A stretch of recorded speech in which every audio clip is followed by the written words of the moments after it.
que é um mapa de bump.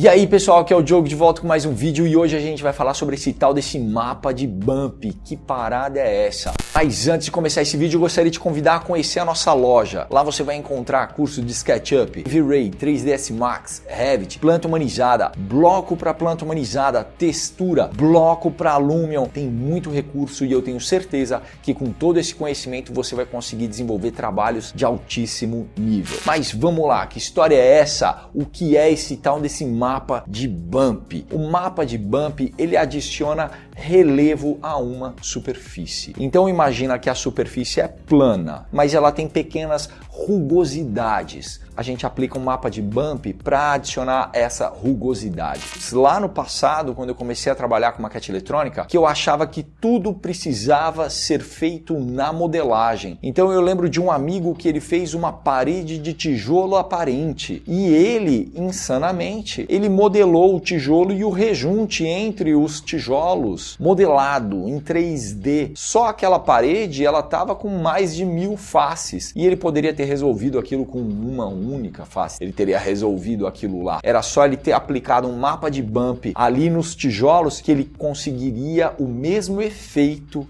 do que se ele tivesse modelado aquilo. Mas tijolo é grande, então ainda dá para modelar. Tem uma galera que modela, fica excelente, assim, não tem problema de restrição de memória no computador, pega e modela o tijolo e deixa o rejunte mais profundo. Mas existem superfícies que esse detalhe é muito menor e aí não tem como modelar em 3D. E aí que entra o mapa de bump. Então eu vou colocar aqui no nosso flip chart, adiciona relevo a uma superfície.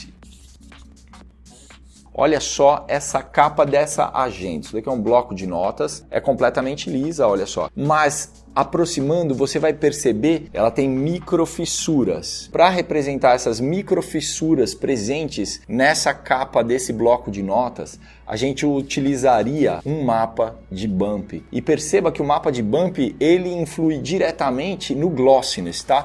Então ele tem um impacto direto no glossiness. Isso daqui é um guardanapo, vou aproximar ele da câmera, vamos ver se você consegue notar que na superfície dele tem um monte de imperfeições para absorver a gordura, né? Vamos ver se você consegue perceber isso. Esse é o tipo de coisa que a gente resolveria no bump, mas normalmente a superfície do guardanapo, ela é lisinha, né? Mas se você aproximar ainda mais, você vai perceber um monte de rugosidades, um monte de imperfeição nessa superfície. Então a gente utilizaria o bump para representar esse tipo de relevo na superfície do guardanapo. Então o bump seria muito bom para representar esse tipo de coisa. Na vida real, uma coisa que tem um bump muito evidente, asfalto. Por conta das pedrinhas que formam o asfalto. O asfalto não é só piche. Ele tem o piche, mas ele também tem um pouco de pedrinha nele. E aquelas pedrinhas dão aquele relevo característico do asfalto. A gente joga o mapa de bump e aquele mapa de bump acaba influenciando também no reflexo do asfalto. Como é esse mapa de bump? Ele é sempre em tons de cinza. Eu poderia falar que ele é em preto e branco, mas existe um tipo de preto e branco que é só preto ou só branco. Não, o mapa de bump é em escala de cinza. O mapa de bump pode ser colorido? Não, o mapa de bump precisa ser em escala de cinza sempre. As partes mais escuras do mapa vão indicar o fundo da depressão e as partes mais claras vão indicar o topo da superfície. Vamos supor que isso daqui é a nossa superfície.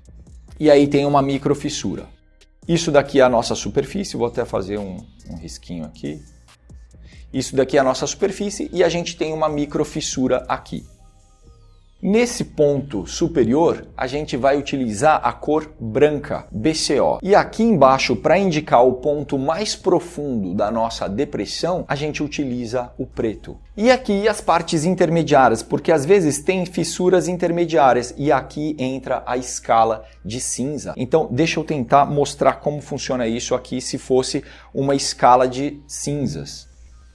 Eu estou utilizando um pincel azul, tá? Mas isso daqui era para ser preto. Então aqui é o preto puro, preto completamente preto. E esse preto ele vai ficando mais claro, mais claro, mais claro, mais claro, até a hora que ele chega no branco. Nesse ponto mais alto a gente tem branco e aqui embaixo a gente tem o preto. Então o preto vai indicar o ponto mais baixo das imperfeições da nossa superfície e o branco vai indicar o ponto mais alto das imperfeições aí da superfície. E aí os intermediários entram nos tons de cinza. É por isso que o mapa de bump precisa ser sempre em tons de cinza. Em alguns softwares, eles invertem. Lá no Arion, agora chamado Mavericks, é invertido. Tons brancos indicam o ponto mais profundo da nossa imperfeição, do nosso relevo, e tons pretos indicam o ponto superior. Se eu não me engano, o Indigo Render também inverte isso, mas no V-Ray, tanto para SketchUp quanto para 3D Studio, Maya, enfim, V-Ray, funciona dessa forma. Tons mais escuros indicam o fundo do vale, tons mais claros indicam o topo do vale. E na prática é muito fácil utilizar esse tipo de mapa. A gente tem lá o materialzinho do V-Ray, a gente só precisa encontrar o canal de bump, e ele possui sim um canal exclusivo para o bump, e aí a gente aplica esse mapa de bump. E aí quando a gente renderiza o nosso material, a gente consegue perceber essas imperfeições que o mapa de bump adiciona ao nosso relevo. É super simples de se utilizar esse recurso e o efeito dele é muito bom. Qual é o grande lance? É que você não precisa resolver esse tipo de coisa na modelagem. Você resolve aplicando uma textura e tem o mesmo efeito. Então a modelagem continua leve. Então é uma forma de você adicionar realismo à sua maquete, mantendo ela com uma modelagem muito leve. Então acaba renderizando muito mais rápido. Antes de você fechar esse vídeo, aonde não utilizar o mapa de bump? Porque tem muita gente que se empolga no mapa de bump e começa a utilizar ele em lugares aonde não se deveria utilizar. Vou mostrar aqui um exemplo clássico, uma toalha. A toalha já tem a superfície deformada por conta das cerdas. O relevo presente aqui na superfície da toalha, ele é muito grande. Nesse caso, a gente utiliza Fur. A gente vai utilizar aquela ferramenta para adicionar pelinho. Acredito que hoje em dia muita gente adicionaria um displacement para recriar esse tipo de situação, né? Perceba que as cerdas dessa toalha são super altas. Olha aqui, bem na dobra aqui dá para perceber direitinho como a superfície está deformada. As cerdas são muito altas. Não dá para representar isso utilizando bump. Para representar isso daqui, você deve utilizar Fur ou então um displacement, tá? Depende da distância. Se for muito próximo, usa um Fur. Se tiver mais longe, talvez o displacement já resolva o seu problema. Grama, que você vê a grama saindo do chão, cara, aquilo não é bump. Não tem como representar grama utilizando bump.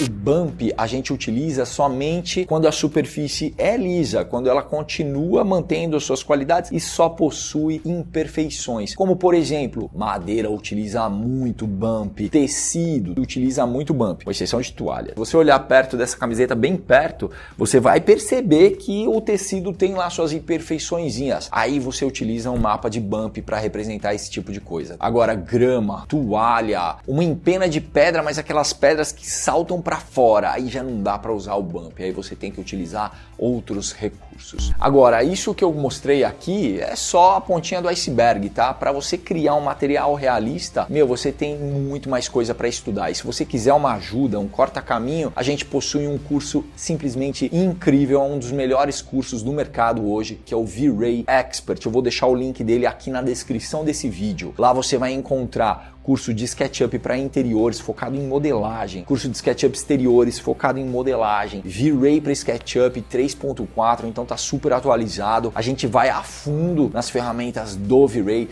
tem curso de pós-produção, você ainda leva um mega pack de texturas que a gente acabou de reformular e tá com mais de 10 mil texturas. Esse curso é simplesmente incrível, eu tenho certeza que em muito pouco tempo você já vai dominar todo esse tipo de assunto e vai estar produzindo maquetes incríveis aí para os seus clientes. O link do V-Ray Expert está aqui na descrição desse vídeo. E claro, se você gostou desse tutorial, não esquece de deixar o seu like aqui embaixo. Forte abraço e a gente se vê no próximo. Até lá!